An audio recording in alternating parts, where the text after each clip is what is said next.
B C D. तो मैं आपसे पूछ रहा हूँ कि इस 4 अंकों की संख्या को कैसे लिखा जा सकता है। तो इस 4 अंकों की संख्या को ऐसे लिखा जा सकता है कि भाई जो डी है ना वो इकाई का अंक है, तो डी। फिर आपने कहा कि जो सी है उसको कैसे लिखा जा सकता है, 10 सी।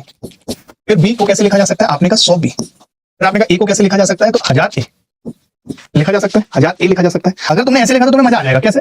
तुम समझ गए कि भाई मैं इसको लिखूंगा डी, मैंने कहा ठीक है। फिर तुमने कहा इसको लिखूंगा मैं 10 की घात 1 सी। फिर तुमने कहा इसको लिखूंगा 10 की घात 2 बी। फिर तुमने कहा इसको लिखूंगा 10 की घात 3 ए। लो जी, अब काम ही खत्म हो गया।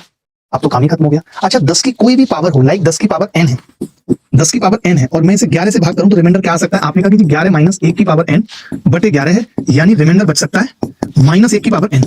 यानी अगर n इवन हुआ तब तो 1 और ऑड हुआ तो -1। यानी मैं अगर इसको 10 से भाग करूं तो क्या रिमाइंडर आएगा आप देखेंगे। तो आपने कहा कि डी, तो डी बच जाएगा। अब 10 की पावर क्या है, और है, तो -c बच जाएगा। मैंने कहा 10 की पावर क्या है, आपने कहा इवन, तो बी बच जाएगा। 10 की घात 3 क्या है, -a, तो ए बच जाएगा।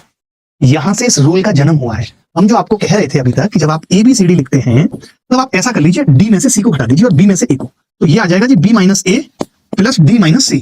ये क्या है, रिमाइंडर है। तो कल को अगर कोई मुझे पूछ ले कि रिमाइंडर बताओ, तो मैं क्या करूंगा, बी में से सी घटाऊंगा और बी में से ए और उनको जोड़ दूंगा। अब आपको ये अंतर पता चल गया होगा कि हम भले ही इधर से घटा लेते हैं बट इधर से घटा के रिमाइंडर नहीं आ सकता। रिमाइंडर घटाने के लिए आपको बी से ही शुरुआत करनी पड़ेगी। क्यों करनी पड़ेगी वो आपने देख ली।